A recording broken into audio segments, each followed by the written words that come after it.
So we're going to talk about what I call the essential ingredients to raising successful children. And that is a relationship, instilling faith and values, respect and responsibility, promoting education, connection, self-esteem, and the idea that it takes a village to raise successful kids. The first one is a strong parent-child relationship.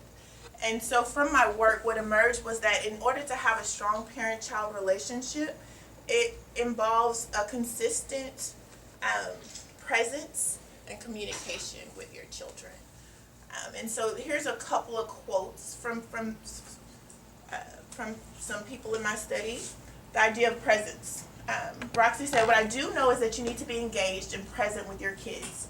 And when you're with them, you have to really be with them and not be distracted by cell phones or television or even your own thoughts." Consistency. Jason said, "I think the most important thing that you can be as a parent above everything else is consistent. Because even if you love them with all you have, but you're not consistent, you have a problem. Kids come to you looking for the rules to life.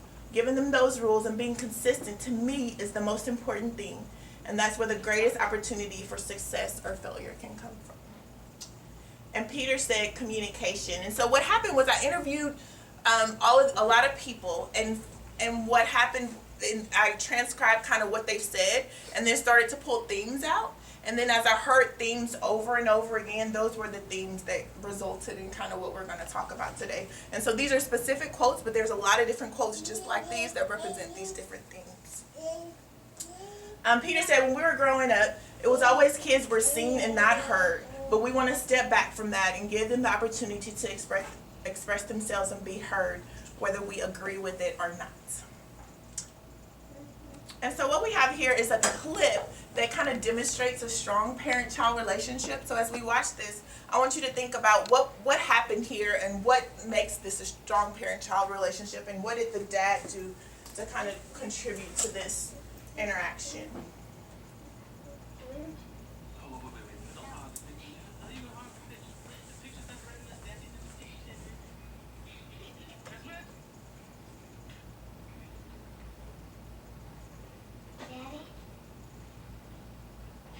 About the fall swing on Saturday. What are you afraid of? Your mother told me you were excited about it. Well, everybody has a solo, and mine is on the last song. And I started. So if I mess up, the whole entire song is wrapped. What makes you think you're gonna mess up? I can't sing. I mean, you can't sing. I can't. Yes, you can. Where's the song you're gonna sing? Let me see. Oh, please, great page. What song? Yeah, this page. All right. All you need is love. I'll catch a good one. It's the Beatles. Tell you what. Here's what you do. Come over here. I'm gonna get you on stage. This is the stage, man. No, you're gonna get on stage. I'm gonna be in the audience. It's gonna be just like you're at the play. All the people in the audience, I came to see the show. We're like, ooh, this is great. Well, I can't wait to see who's in the show. Ooh, what is that? Oh, this shit is thing. All right, I gotta get ready. So you gotta get ready to sing because everybody's watching. Everybody's watching. I gotta say, there's nothing you can do that can't be done. I can't. Yes, you can. There's nothing you can do that can't be done. Nothing you can do that can't be done. Here's how you sing it. You say it, and then you take the last word and just stretch it out. Say, there's nothing you can do that can't be done. There's nothing you can do that can't be done. Nah, there's nothing you can do that can't be done. There's nothing you can do that can't be done. Yeah, all right. Now, here's the second line. There's nothing you can sing that can't be sung. There's nothing you can sing that can't be sung. Let me go higher now. Nothing you can sing that can't be sung. Nothing you can sing that can't be A sung. little higher though, higher. Nothing you can sing that can't be sung. Oh, my man, you sound like Minnie Riperton. Okay, let's drop it low. Let's do it like a frog. Daddy, you're just doing what I did to you. Yeah, that's right. I'm doing what you did to me. Now let's try it. See, you're doing it. Okay, listen. Okay, here's the next one. There's nothing you can say, but you can learn how to play the game. It's easy.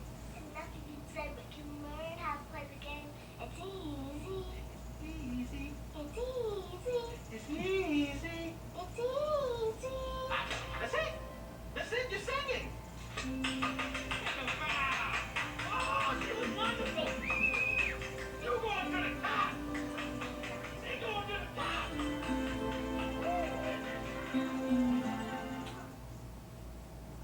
what do you think? Why would you think say that I call that a strong parent-child relationship? I think he's empowering her to feel good about herself. Yeah. There's no limit. Yeah. Also because even as adults, we have our fears also. And what he did for her is, okay, you have a fear, let's fight, let's go through it together. Right. You know, and help the child to understand that you can beat your fear. Right. So that's what he encouraged her through it. So that's good. I think life is challenging, and I view home as like a safe place. You know, it's that place where you can kind of get beat and bruised up in the world a little bit, but then you come home and your wounds get nursed, and you know that everything's going to be okay during those interactions. Not make new ones. And you know, other things to note, I think, is that they started out just playing. You know, they were playing. And then in them just playing, then that moment was created where she opened up and she talked about what she was feeling and what she was afraid of. And she talked about her thoughts and her emotions. And then also, the dad was there to listen, right? There was, in them playing, like there was no TV on, he wasn't worried about housework, like everything, they were just having a good time together. And then she opened up and dad stopped what he was about to go do and he went back and he listened.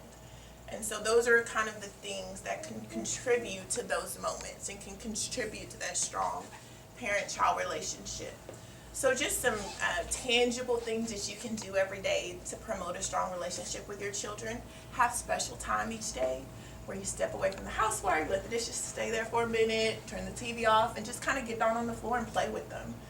Enjoy those moments. Do things that they enjoy with them. Go into their world. Start nurturing routines for morning, dinner time, and bedtime. I didn't talk about my kids. How did I not talk about my kids? Okay, so back up a little bit. I think the thing that most qualifies me to be here is I'm a mother of 4. So I have a 12-year-old son named Brian, a 10-year-old, I'm sorry, she would be so mad at me, she made 10, November 10.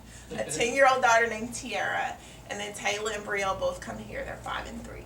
And so so when I get them up in the morning, I try not to like yell across the house, get up, you know, come on, gotta go. You know, I try to go to their room, I sing, they have to hear my beautiful singing, I sing wake up songs. That's not funny. I sing them wake up songs, and you know, so we try to make morning, those first few moments of their morning, a pleasant experience. At dinner time, when whoever's home, we come to the table, we eat together, no TV, no cell phones, and we talk.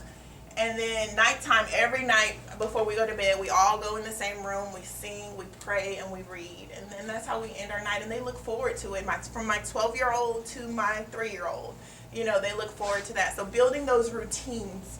And your 20-something-year-old. 20-something.